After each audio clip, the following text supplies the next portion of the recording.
Hilton. Okay, so we don't have continental breakfast. What we got is a bag, a loot bag. Yeah, it's good. And I got a bottled water. And I got a muffin.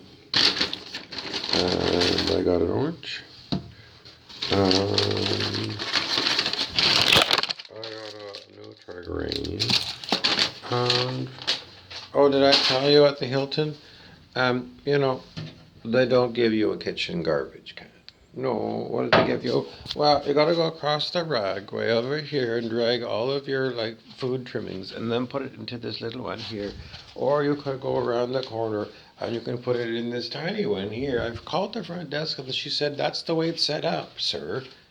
In other words, she didn't volunteer to have a houseman come up and bring me, a proper kitchen garbage thing, because at the Marriott, where I had a kitchenette, the Marriott has a garbage there, and they give you garbage bags that fit it. What's wrong, Hilton? Anyways, as far as my loot bag, I'm exceptionally disappointed because the Marriott gave me made there that morning breakfast sandwiches. This is like very not enough food. I don't know. It's just not. I don't know. I don't know.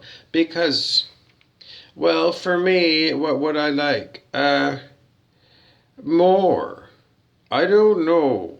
Because I need more. I don't know. If you're going to give me muffins, I don't know. At the Best Western, I got muffins. Well, I don't know. I would get 3 muffins and I wanted 4 breakfast sandwiches. And one morning I took 3 at the Best Western. I took 3 because I'm a big guy. Well, breakfast is like the most important meal for me, so I eat a lot of breakfast. I don't know. Anyways, I did, and there was only 3 there. I wanted 4. I'm hungry in the morning. I eat a lot. Anyways. And then I went and I got a croissant. And they're just flimsy things. And there's I don't know. That's about it. Anyways, so, they give you a little tiny tray. The tray that I was given, approximately smaller than that one. And I don't know. I mean, it's all packaging. The thing was, this is tight packaging.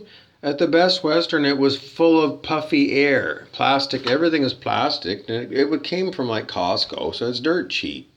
Anyways, the woman who was tasked on, I don't know, because she doesn't do jack fucking shit. She's not cooking breakfast sandwiches. She just sits there for 3 hours. I don't know. She's the soup Nazi at the Best Western. She told me to put some of it back. I don't know. I looked at her and I said, well, who the fuck are you? First of all, you work here at the hotel for minimum wage and they're paying you to tell me, a paying guest, how hungry I am? Is there a food shortage here or something at Costco? I'm serious. It wasn't cheap to stay at the Best Western. It really wasn't. And I'm hungry. And she's telling me in the middle of what this phony baloney thing is that she believes and the Best Western believes that it's the Rona is still going on. So she's telling me to put some back. And I'm telling her, do you realize that you believe that it's the Rona epidemic is still on? I don't believe it, but all the rest of you people outnumber me. But you want me to go and put, after I've touched it, in the middle of the Rona, you want me to put food back? Food Nazi. The continental breakfast Nazi. That's what she is. Anyways, here at the Hilton, I'm not satisfied. I don't know. It came in a bag, and I kind of felt this way. I don't know. I just know it's going to be a problem. I don't know. It's because they hire Japanese work stay people. Because they have to find somebody to work for minimum wage in hotels, so they get foreigners. Others Japanese work here. They're not born in Canada. I know, I can just tell by the accent. And the Japanese have this idea that small is cute. And I'm sorry. This is like logging country where I live. People are big and they do all kinds of outdoor works and things. What you eat in Japan, in Tokyo, You eat waters, and that doesn't cut the mustard when in the middle of in northern Ontario in January when it's 30 below. That's not enough food. I'm sorry, it's not. Really? I don't know because this orange is just flavored water. So this is like a little bit of flavor for your water, and you expect me to go out and be a lumberjack with one Nutrigrain and one little muffin? Fuck off! Fuck off! But that is totally Japanese. Japanese people are fuckface when it comes to what? To being realistic and grounded about what's going on today. It's 30 below. It's towards the end of January in Thunder fucking Bay. It's fucking cold and we need calories because you got to keep your body temperature up. This is not semi-tropical Osaka. This is Thunder the fuck Bay, and that's what the calories. I don't know, little bit. It's just like orange juice, hardly any. You seriously? And that's what you give me on behalf of the Hilton Hotel in Thunder Bay? I'm sorry.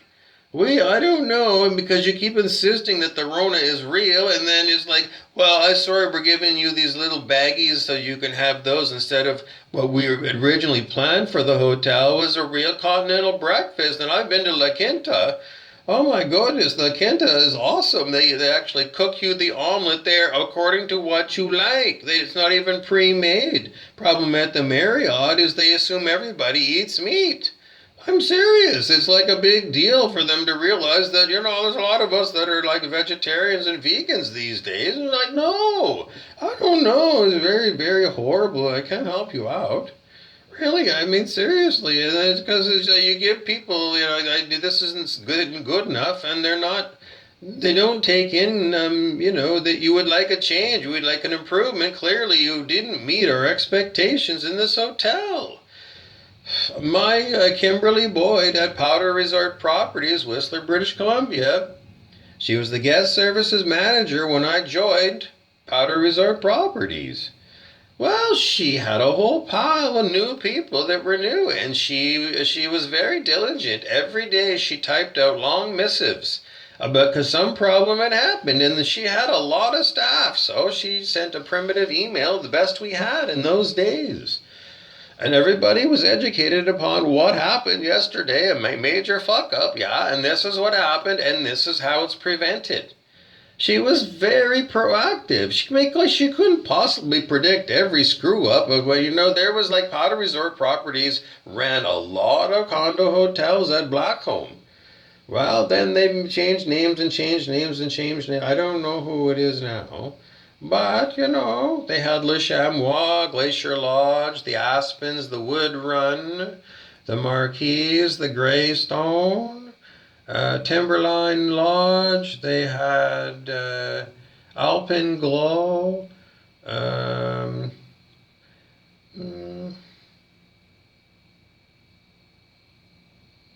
There was another one that was close to the Alpine Glow. They had Sheraton Town Plaza. I mean, holy smokes, they had a lot of properties that we managed. And so, it was like Kimberly kept telling us as guest service, did you exceed the guests' expectations was what she would say. Not like did you meet their expectations, did you exceed, because that was what Sheraton would say. And then when we took on the Marriott Hotel, managed that too. Yes, all Powder Resort Properties had many different major brand names on the condo hotels they managed. That's who I worked for, and Kimberly Boyd was the guest services manager when I joined. I joined as the night manager. That's what I did. I was the manager at nighttime, the manager on duty. They didn't call me that, but I was the manager on duty at nighttime. The night audit manager, sometimes they called it, but I was the manager on duty at nighttime. Well, she wasn't technically my boss. Bruce Pite was her boss and my boss. But she had certainly, I don't know, I did find her missives annoying because quite often you had to go And to log in, you needed to use the system right away because there was a customer there. But Kimberly's long missives about how to fix things was the only email system we had. So it was like you couldn't read it because you had to flick through. But then you knew how to somehow go back and read it when it was quieter, and we always did. Well, at least I did. I don't know. I read the messages. I did. Well, I think people did at nighttime. I don't know. Anyways, I just wanted to say that she was diligent and she drove everybody nuts because every single employee had to go through all of those Kimberly Boyd missives if they were on the system before they can actually access the system, which was clearly a problem with the software. I know, but it was the only email. How was she ever going to educate all those people who work different shifts other than the one email system, which was totally interfering with people's ability? It's totally software problem. It was the computer people that built that thing that never worked in hotels and never tested it with real world people, like in a beta test or an alpha test. Anyways, that's the way it is. The people that work in software made things very difficult for the people at Powder Resort Properties. I don't know when did I go there? I don't know. 1990s, I guess. 1990s, I was there. Anyways, that was the story. So I don't know if Kimberly's still out there. Good work under impossible situations. Unbelievably amazing results turned out because we had a hell of a lot of happy customers in Whistler in those days. Everybody was happy, So I don't know, and we were paid nothing. I don't know. It was like such a low, shitty wage. I mean, nobody could possibly buy into the marketplace in Whistler that worked there. But I guess we all went there. I don't know because I can't help you out. I don't know. Anyways, I liked living there. It was a beautiful place, and I don't know. I have nothing else to tell you. I don't know. It's just the old story about you pay peanuts and you get monkeys. Well, I mean, they paid us nothing, and there was quite a lot of times when there were shenanigans going around because people didn't take a lot of pride in their job. Well, they did and they didn't. I don't know. It's just because they were paid so poorly that I don't know. Well, if you're going to turn the place into, well, if you're going to work here, you're only going to be here for a season because you can't afford to possibly lay down roots here. It's too expensive. So, well, in which case then they're going to say, well, we're here from wherever, and we're here because we're going to have a good time when we're here. We're here to snowboard first, and, we work so that we can do our hobby. And I don't know, I don't know. Just shenanigans happen when there's not enough. I don't know. There's too many hours of low-paid work and not enough time on the hill. And people get kind of like stale doing, whatever it is in the hotel. And, sometimes they just fuck it. It's like they're paying me nothing. All these other rich people are out snowboarding every day and I got to be cleaning toilets and fuck, I should have more time off and I should be paid better. Well, constant refrain, even to this day in Canada. So what does it mean? Well, clearly people are not satisfied with the political economy that they inherited from their grandparents. It's a shitty old system and it hasn't fixed itself. They kept saying it gets better. It don't. Why? Because you have to be the change if you want to see the change, and people refuse to be the change in the category of the 1%. Okay, what else do we want to talk about? We're going to talk to you about extra charges on your, transaction fees for using money. The transaction fees, for using money. Well, I don't know, because of McKellar Confectionery, it's going to charge you $6 or $7 to use a transaction machine, and I got charged by Pizza Hut. I don't know, it was $3 when they did a delivery, and then to use the delivery credit card machine that the guy already had. They charged me $3. Oh, and the pizza was already horrendously overpriced. Unbelievable. Like so expensive. I don't know. I can't believe $35 and then plus all this other shit and it's like $40 is expected for a pizza.